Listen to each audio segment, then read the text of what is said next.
शनिदेव को ग्रहों का राजा कहा जाता है। भगवान भोलेनाथ ने इन्हें न्याय के देवता की उपाधि दी है।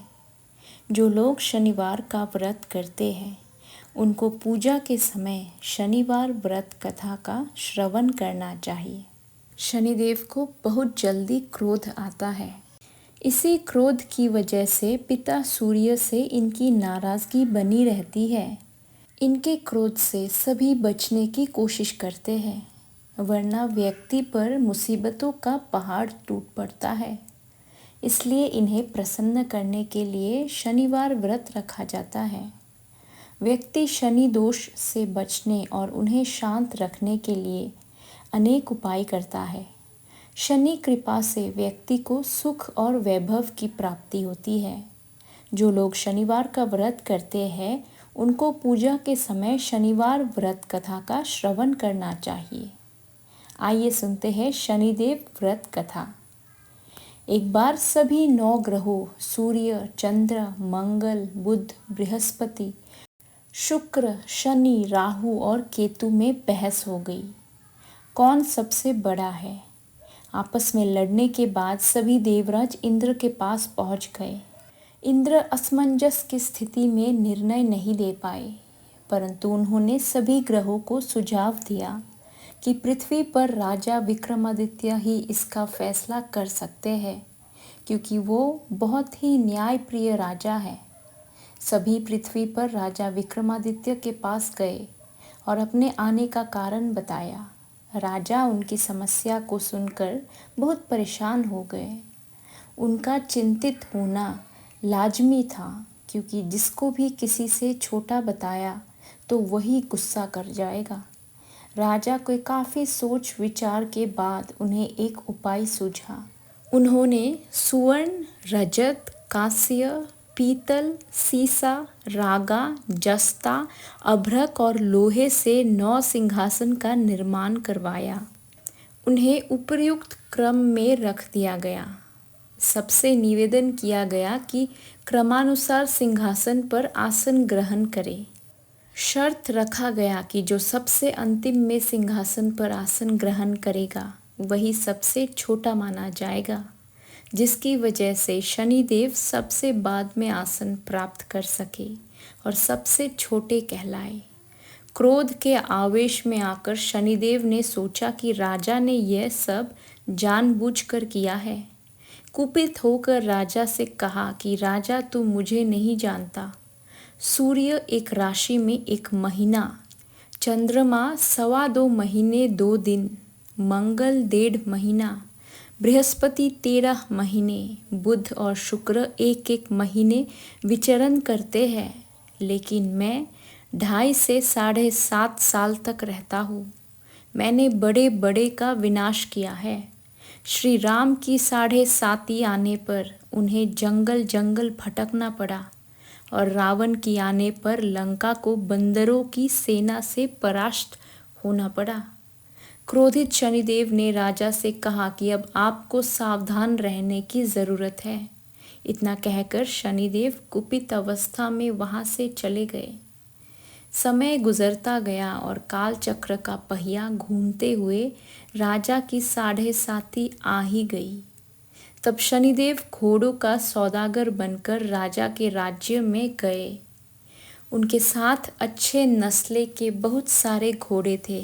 जब राजा को सौदागर के घोड़ों का पता चला तो अश्वपाल को अच्छे घोड़े खरीदने के लिए भेजा। अश्वपाल ने कई अच्छे घोड़े खरीदे। इसके अलावा सौदागर ने उपहार स्वरूप एक सर्वोत्तम नस्ल के घोड़े को राजा की सवारी हेतु दिया। राजा विक्रमादित्य जैसे ही उस घोड़े पर बैठे, वह सरपत वन की ओर भागने लगा। जंगल के अंदर पहुंचकर वह गायब हो गया। भूख प्यास की स्थिति में राजा जंगल में भटकते रहे। अचानक उन्हें एक ग्वाला दिखाई दिया, जिसने राजा की प्यास बुझाई। राजा ने प्रसन्नता में उसे अपनी अंगूठी देकर नगर की तरफ चले गए। वहाँ एक सेठ की दुकान पर पहुंचकर उन्होंने जल पिया और अपना नाम विका बताया। भाग्यवश उस दिन सेठ की खूब आमदनी हुई। सेठ खुश होकर उन्हें अपने साथ घर लेकर गया। सेठ के घर में खूंटी पर एक हार टंगा था, जिसको खूंटी निगल रही थी। कुछ ही देर में हार पूरी तरह से गायब हो गई। सेठ वापस आया तो हार गायब था। उसे लगा कि विका ने ही उसे चुराया है। सेठ ने विका को कोतवाल से पकड़वा दिया और दंड स्वरूप राजा उसे चोर समझकर हाथ पैर कटवा दिया।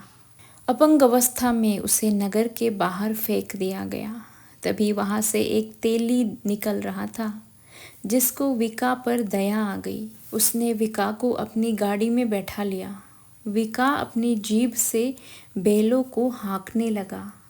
कुछ समय पश्चात राजा की शनि दशा समाप्त हो गई। वर्षा काल आने पर विका मल्हार गाने लगा। एक नगर की राजकुमारी मन भावनी ने मल्हार सुनकर मन ही मन प्रण कर लिया कि जो भी इस राग को गा रहा है वो उसी से ही विवाह करेगा। उन्होंने दासियों को खोजने के लिए भेजा, परंतु वापस आकर उन सभी ने बताया कि वह एक अपंग आदमी है। राजकुमारी यह जानकर भी नहीं मानी और अगले दिन ही वह अनशन पर बैठ गई। जब लाख समझाने पर राजकुमारी नहीं मानी, तब राजा ने उस तेली को बुलावा भेजा और विका से विवाह की तैयारी करने के लिए कह गया। विका से राजकुमारी का विवाह हो गया। एक दिन विका के स्वप्न में शनिदेव ने आकर कहा कि देखा राजन, तुमने मुझे छोटा बताकर कितना दुख झेला है। राजा ने क्षमा मांगते हुए हाथ जोड़कर कहा कि हे शनिदेव, जैसा दुख मुझे दिया है किसी और को ऐसा दुख मत देना। शनिदेव इस विनती को मान गए और कहा कि मेरे व्रत और कथा से तुम्हारे सारे कष्ट दूर हो जाएंगे। जो भी नित्य मेरा ध्यान करेगा और चींटियों को आटा डालेगा, उसकी सारी मनोकामना पूर्ण हो जाएगी। शनिदेव ने राजा को हाथ पैर भी वापस दिए। दूसरे दिन जब सुबह राजकुमारी की आंख खुली तो वह आश्चर्यचकित हो गई। विका ने मन भावनी को बताया कि वह उज्जैन का राजा विक्रमादित्य है। मन भावनी खुशी से फूले नहीं समा रही थी। राजा और नगरवासी सभी अत्यंत प्रसन्न हुए। सेठ ने जब यह सुना तो वह पैरों पर गिरकर क्षमा मांगने लगा। राजा ने कहा कि यह सब शनिदेव के कोप का प्रभाव था और इसमें किसी का कोई दोष नहीं है।